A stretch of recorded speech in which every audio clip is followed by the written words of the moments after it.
तुम आगे बढ़ो, हम तुम्हारे साथ हैं। चैतर भाई तुम आगे बढ़ो, हम तुम्हारे साथ हैं। चैतर भाई तुम आगे बढ़ो, हम तुम्हारे साथ हैं। चैतर भाई तुम आगे बढ़ो, हम तुम्हारे साथ हैं।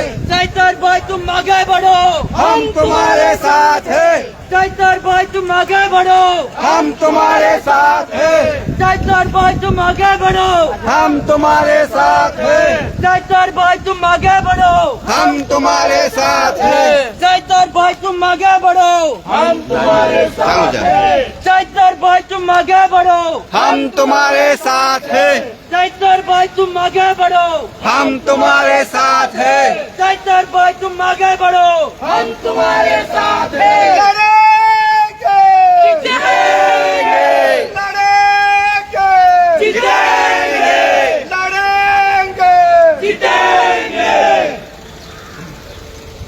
जब जब भाजपा डरती है, पुलिस को आगे करती है। जब जब भाजपा डरती है, पुलिस को आगे करती है।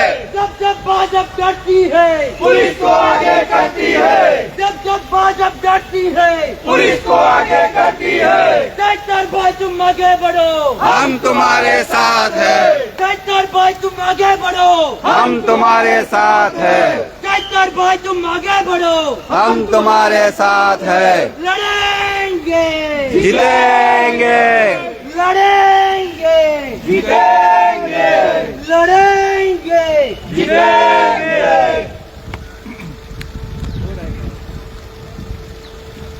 અત્યારે ચેતરભાઈને અહીંયા એસએસસી હોસ્પિટલ ઉપર લાવ્યા છે ચેકઅપ માટે.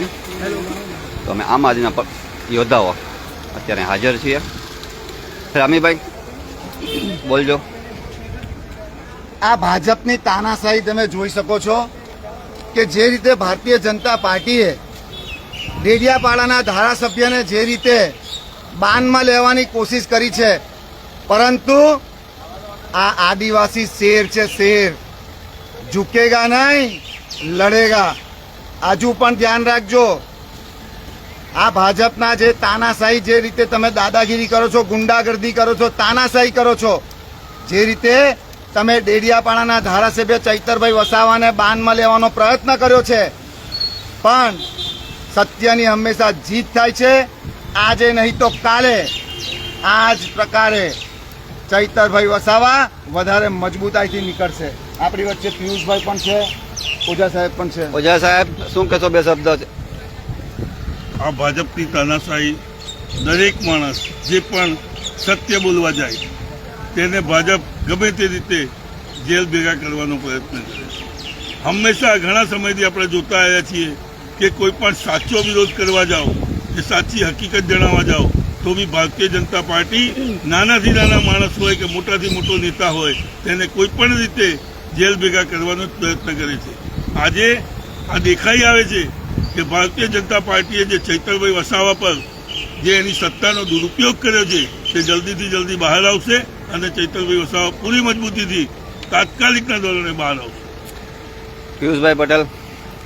ખૂબ દુઃખની બાબત છે કે ચૈતરભાઈ જેવા લોકોના લડવૈયા એવા ધારાસભ્ય એને આ રીતે હેરાન પરેશાન કરવામાં આવી રહ્યા છે. આ આદિવાસી શહેર છે જે ડરશે નહીં, જે જનતાનો અવાજ, લોકોનો અવાજ ઉઠાવી રહ્યા છે, અને આ ભાજપ તાનાશાહી એની પર કરી અને એનો અવાજ દબાવી રહી છે. એટલે અમે ચૈતરભાઈના સમર્થનમાં અમે અહીં અત્યારે ઉપસ્થિત થયા છીએ. આ ડરી ગયેલી અને ગભરાઈ ગયેલી ભારતીય જનતા પાર્ટી જે પૈસાથી ખરીદી ન શકાય, હવે એના પર અત્યાચાર કરે છે.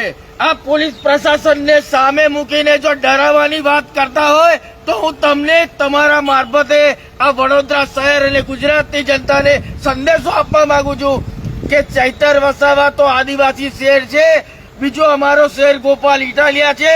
અત્યારે અમારા 4 ધારાસભ્ય જે ગુજરાતની જનતા માટે અવાજ ઉઠાવી રહ્યા છે, ધાર રજૂઆત કરી રહ્યા છે અને સમસ્ત જનતાને ન્યાય અપાવવાનું સક્રિય વિરોધ પક્ષની ભૂમિકા ભજવી રહ્યા છે. ત્યારે આ ડરી ગયેલી, ગભરાઈ ગયેલી ભારતીય જનતા પાર્ટી પોલીસ પ્રશાસનનો સાથ લઈને ગભરાવાની વાત કરે છે, ડરાવવાની વાત કરે છે. પણ જેટલું ડરાવવાનો પ્રયત્ન કરશો, ધમકાવવાનો પ્રયત્ન કરશો, એટલી જ મજબૂતાઈથી અમે એક થઈને નેકપૂર્વક કામ કરીશું, જનતાનો અવાજ બનીશું અને જનતાના છેવાડાના માણસ સુધી સત્યના માર્ગે ન્યાય આપવાનો પ્રયત્ન કરીશું. તમે ગમે તેટલું જબરજસ્તી કરી લો, અમે ડરવાના નથી, ઝૂકવાના નથી. ફાઇટર છે, લડવાના છે. જય હિન્દ, જય દ્વારિકાધીશ, જય ગરવી ગુજરાત. लड़ेंगे જીતેંગે, लड़ेंगे જીતેંगे, लड़ेंगे જીતેंगे. चैतर भाई तुम आगे बढ़ो, हम तुम्हारे साथ हैं, चैतर भाई तुम आगे बढ़ो, हम तुम्हारे साथ हैं, चैतर भाई तुम आगे बढ़ो, हम तुम्हारे साथ हैं. लड़ेंगे जीतेंगे. इंकलाब जिंदाबाद, इंकलाब जिंदाबाद.